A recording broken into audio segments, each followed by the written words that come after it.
ایک بہن نے پوچھا کہ کیا کوئی بیوی اپنے شوہر کی میت کو بوسہ دے سکتی ہے، جیسے پیشانی وغیرہ پہ بوسہ دے لینا یا چھو لینا،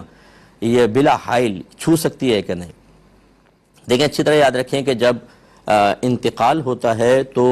شوہر کے حق میں تو فوراً نکاح ختم ہو جاتا ہے، یعنی جیسے بیوی فوت ہو تو شوہر کے حق میں نکاح ختم ہے۔ اسی وجہ سے اگر اس کی پہلے 4 بیویاں تھیں، ایک فوت ہوئی تو یہ اسی وقت ہی چوتھا نکاح کر سکتا ہے۔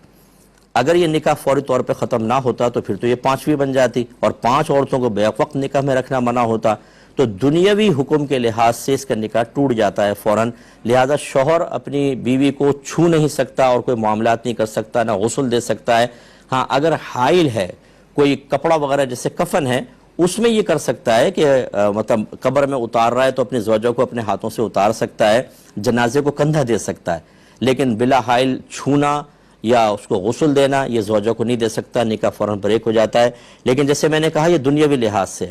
اگر جیسے اس نے دونوں مریں گے اور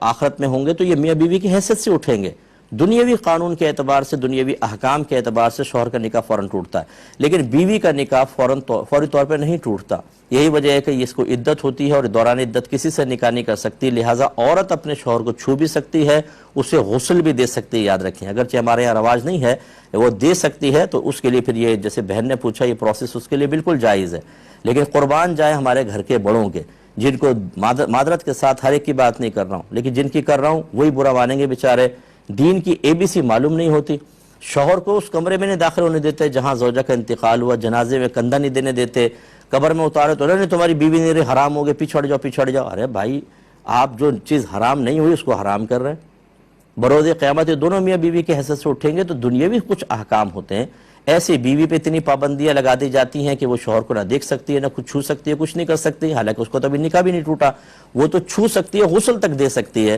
ان چیزوں کو ذرا سمجھیے خدارا، اور میں بڑوں سے گزارش کرتا ہوں کہ جب آپ اس طرح کے کوئی شرعی حکم بیان کریں آپ اپنے طور پہ نہ کریں۔ آپ کے خاندان میں کیا ہوتا رہا، آپ کے خاندان میں سارے کوئی مفتی عالم نہیں تھے، وہ بیچارے وہ بھی عام لوگ تھے، انہوں نے کوئی رسم و رواج ڈال گئے اور اپنے لیے بہت بڑا گناہ جاریہ کر گئے۔ آپ تو روکیں اس گناہ جاریہ کو، ورنہ آپ بھی اس میں شامل ہو جائیں گے، آگے گناہ جاریہ ہوگا۔